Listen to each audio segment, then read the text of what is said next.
Spoilers for any sport in a storm. Here's some quick things that I noticed while watching the episode. As many of you noticed from my previous video, the crest on Philip's jacket and the Gracefield Historical Society matches the golden guard sigil on Hunter's cloak. Additionally, this sigil actually appears on the inside of the Gracefield Historical Society in yesterday's Lie. Hunter gets a brand new nickname in this episode, Little Prince. When Darius is fed up with Hunter, he says sweet mother of Titans, as in plural. This adds to the theory that there's probably more than one Titan that existed. Continuing with last week's trend, this is the second time that the opening's been shortened, but this is the first time that the song's actually been remixed. Willow gets a new pair of glasses in this episode.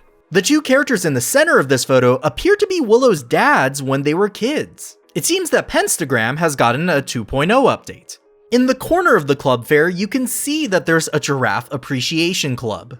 This is the first time in the show that we've actually gotten to see all the covers for the Good Witch Azora books. The author of the Good Witch Azora books is probably modeled after the Owl House's creator, Dana Terrace. One of the main reasons why Willow was so impressed with Hunter's flying is because he replicated the move that Stabitha won with from that Flyer Derby video from Penstagram. There's an animation error where Willow takes her palisman out of the scene, and yet it's still resting behind Gus when the camera flips over to him. When Hunter says, "Where I come from, chances have to be earned," the reflection highlights his scar. When Hunter gets pulled to the field, there's an animation error where the text changes color on the Home of the Banshees banner. There's a secret code at Hunter's feet when they're in the police precinct. The code translates to the word above. There's quite a few funny tidbits as Darius is scrolling through Penstagram. Under Rain's post in the comments, we see Ida call them a nerd and ask them to return her calls.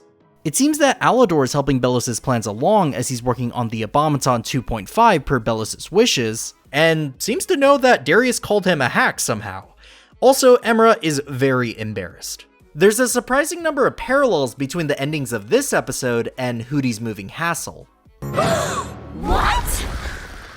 And last but not least, this is only the second episode of the entire show that Ida doesn't appear, and the very first one that King isn't in at all.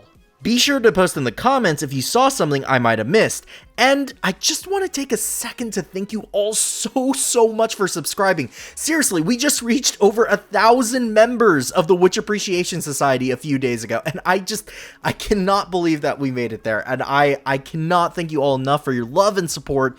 I really appreciate it. You all are so awesome. And speaking of being awesome, if you haven't already, be sure that you subscribe to join the Witch Appreciation Society. I've been Danny K, and remember to do something nice for yourself today. If any of you need me, don't be embarrassed for reaching out. I'll see you all very soon.